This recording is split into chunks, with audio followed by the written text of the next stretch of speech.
வணக்கம். செய்தி சுருக்கம்.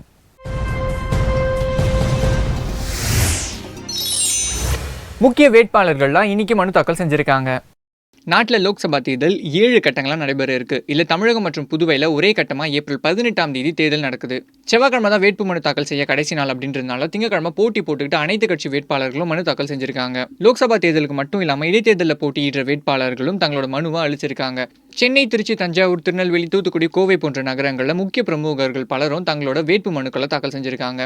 தென்சென்னையில் திமுக வேட்பாளர் தமிழச்சி தங்கப்பாண்டியன், பெரம்பூரில் ஐஜேகே வேட்பாளர் பாரிவேந்தன், கரூரில் தம்பிதுரை ஆகியோர் மனு தாக்கல் செஞ்சிருக்காங்க. திருப்பூரில் இந்தியன் கம்யூனிஸ்ட் சுப்பராயன், கோவை பாஜக வேட்பாளர் சிபி ராதாகிருஷ்ணன், மதுரை அதிமுக வேட்பாளர் ராஜ் சத்யன், தேனியில் EVKS இளங்கோவன், சிவகங்கையில் ராஜா, தூத்துக்குடியில் கனிமொழி, திருநாவுக்கரசர் என முக்கிய பிரமுகர்கள் தங்களோட வேட்பு மனுக்களை அந்தந்த தேர்தல் அதிகாரிகள் கிட்ட கொடுத்திருக்காங்க. நிறைய அரசியல் கட்சி தலைவர்களாம் வேட்பு மனு தாக்கல் செய்ய வந்ததுனால அந்தந்த இடத்துல போலீஸ் பாதுகாப்பு பயங்கரமா போடப்பட்டு இருந்தது.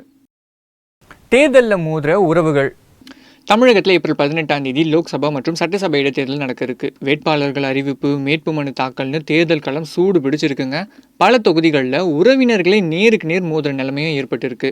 கன்னியாகுமரி தொகுதியில் பாரதிய ஜனதா சார்பில் பொன் ராதாகிருஷ்ணன் போட்டியிடுறாரு. அவருக்கு நேர் எதிராக காங்கிரஸ் சார்பில் தமிழிசையோட சித்தப்பா வசந்த்குமார் களம் இறங்கியிருக்காரு.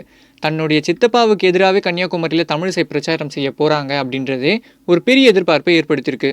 ஆண்டிப்பட்டி தொகுதியில் திமுக சார்பில் மகாராஜனும் அவருக்கு நேர் எதிராக அதிமுக வேட்பாளராக தன்னோட சொந்த தம்பி லோகராஜனுமே களம் இறங்கியிருக்காங்க. திருவண்ணாமலை ஆரணியில் அன்புமணியோட மைத்துனர் விஷ்ணு பிரசாத் காங்கிரஸ் சார்பில் போட்டியிடுறாரு. ஆனால் அதே தொகுதியில் போட்டியிடுற அதிமுக வேட்பாளர் செஞ்சி வே ஏழுமலைக்கு ஆதரவாக பிரச்சாரம் செய்கிற நிலைமையில அன்புமணி அங்கே இருக்காரு. தேர்தல்னு வந்துட்டா சொந்த பந்தெல்லாம் பார்க்கக்கூடாது, தன்னோட கட்சி தான் முக்கியம், தன்னுடைய வெற்றியை மட்டும்தான் முக்கியமாக நினைக்கணும் அப்படின்னு அந்தந்த கட்சி தலைவர்கள் திட்டவட்டமாக சொல்லியிருக்காங்களாம். எது எப்படியோ இந்த அரசியல் பிரச்சனை தெருவோட முடிஞ்சா போதும், வீடு வரைக்கும் போகாமல் இருந்தால் சரி. ஊனமுற்றோரை அவமதிச்சிருக்காரு அழகிரி. வீடியோ கான்ஃபரன்சிங்கில் பிரதமர் மோடியோடு பேசிய இன்ஜினியரிங் மாணவி ஒருத்தவங்க டிஸ்லெக்ஷியா அப்படின்ற கற்றல் குறைபாடு கொண்ட குழந்தைகளுக்காக நான் ஒரு திட்டம் வச்சிருக்கேன் அப்படின்னு சொன்னாங்க. அது ஒரு 40-45 வயசு குழந்தைக்கு உதவுமா அப்படின்னா அந்த குழந்தையோட அம்மா ரொம்ப சந்தோஷப்படுவாங்களே அப்படின்னு கேட்டு மறைமுகமாக ராகுல கிண்டல் அடிச்சாரு. இந்த கருத்துனால மாற்றுத்திறனாளிகளை மோடி அவமதிச்சிட்டாரு அப்படின்னு பகிரங்கமா மன்னிப்பு கேட்கணும் அப்படின்னு முதல்ல குரல் கொடுத்தவங்க காங்கிரஸ் தான். இன்று தமிழக காங்கிரஸ் தலைவர் KS அழகிரி பிரதமர் மோடியை கிண்டல் அடிக்கிறத நினைச்சுக்கிட்டு மாற்றுத்திறனாளிகளை அவமதிச்சிருக்காரு. ஒரு நொண்டியால மாந்தோப்பை எப்படி காவல் காக்க முடியாதோ அப்படிதான் நம்ம நாட்டை பாதுகாக்க மோடியால முடியாது அப்படின்னு அழகிரி சொல்லியிருக்காரு. கிராமத்தில் சொல்லுவார்கள், நொண்டி மாந்தோப்பை பாதுகாத்தது மாதிரி, நொண்டி மாந்தோப்பை பாதுகாத்தது மாதிரி, நொண்டி மாந்தோப்பை பாதுகாத்தது மாதிரி என்று சொல்லுவார்கள். ஒரு ஊனமுற்ற ஒருவர் ஒரு மாந்தோப்புக்கு காவல்காரராக இருப்பார்.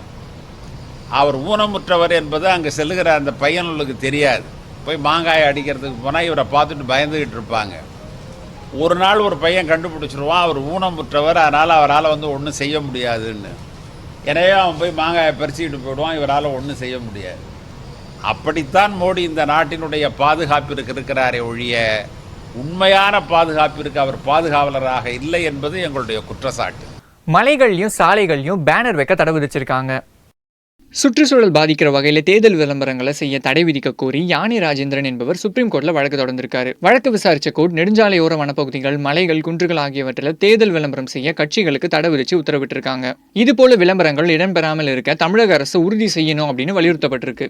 ராதா ரவி திமுகவிலிருந்து நீக்கப்பட்டார். நடிகை நயன்தாராவை பற்றி சர்ச்சைக்குரிய வகையில் பேசின ராதா ரவியை கட்சியோட அடிப்படை உறுப்பினர் பதவியிலிருந்து திமுக விலக்கியிருக்காங்க.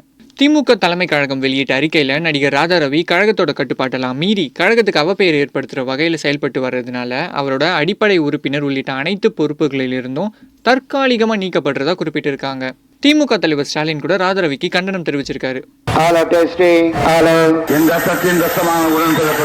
என் உயிரினும் மேலான அன்பு உடன்பிறப்புகளே, செய்வீர்களா? நீங்கள் செய்வீர்களா? அத்தனை கட்சி கூவி கூவி அழைச்சு இன்னைக்கு கூட்டணி சேர்த்திட்டு இருக்காங்க. युद्ध செய்ய மாட்டேன்னு போயிட்டேன்னு சொன்னவனை கோவலைன்னு சொல்லுவாங்க. आप में से किसी ने कहा था कि Rafale CEO has said people of Tamil Nadu are remarkable. தேர்தல் திருவிழா 2019 6 பக்க எக்ஸ்க்ளூசிவ் தேர்தல் செய்திகள் தினமலர் நாளிதழில் தினமும் சில செய்திகள், சில படங்கள், சில தகவல்கள் தினமலர் நாளிதழில் மட்டுமே. தினமலர், உண்மையின் உரைக்கல்.